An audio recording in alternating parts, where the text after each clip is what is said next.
안녕하십니까. 조국혁신당 대변인 김보협입니다. 오늘 윤석열 대통령의 취임 2주년 기자회견에 대해 논평하겠습니다. 윤석열 대통령이 오늘 취임 2주년을 맞아 기자회견을 했습니다. 언론, 국민과의 소통을 강조하면서 멀쩡한 청와대를 놔두고 용산으로 대통령실을 옮기더니 1년 9개월 만에야 기자회견을 열어 언론인들의 질문에 답을 했습니다. 직전 기자회견은 취임 100일 회견이었습니다. 윤 대통령은 지난 4월 10일 총선에서 엄중한 국민의 심판을 받았습니다. 그럼에도 오늘 회견에서는 윤 대통령이 하나도 변하지 않았고 앞으로도 변할 생각이 없음이 확인됐습니다.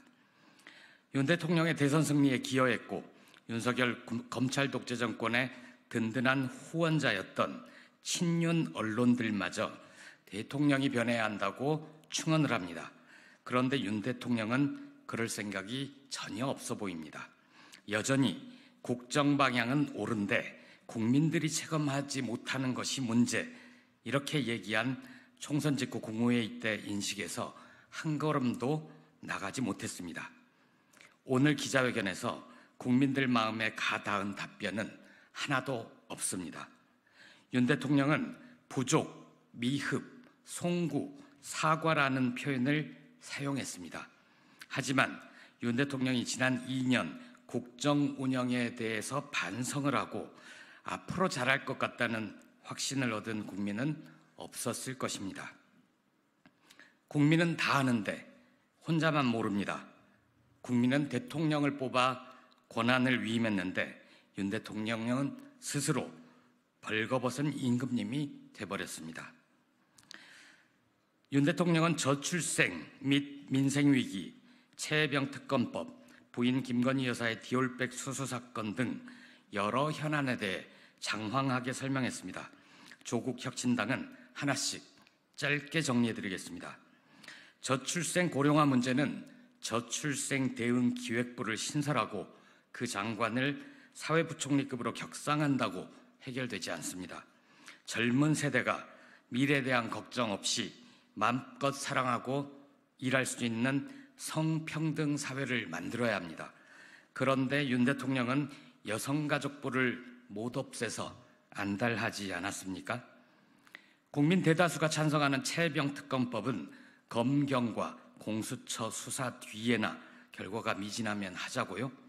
격노한 적은 없고 무리한 작전에 대한 질책성 당부였다고요? 모두 거짓말입니다. 윤 대통령이 거부권을 행사할 테면 해보십시오. 21대 국회에서 재의결에 성공하지 못하면 22대에서라도 끝까지 파헤쳐서 최혜병 순직 수사사건 외압의 주범을 찾아내고 말 테니까요. 김건희 여사 관련 여러 의혹은 검찰이 수사에 나서겠다는 디올백 사건 하나에만 사과하고 끝낼 것입니까? 도이치니 하는 이런 사건에 대한 특검제도 취지와는 맞지 않는 정치 공세라고요?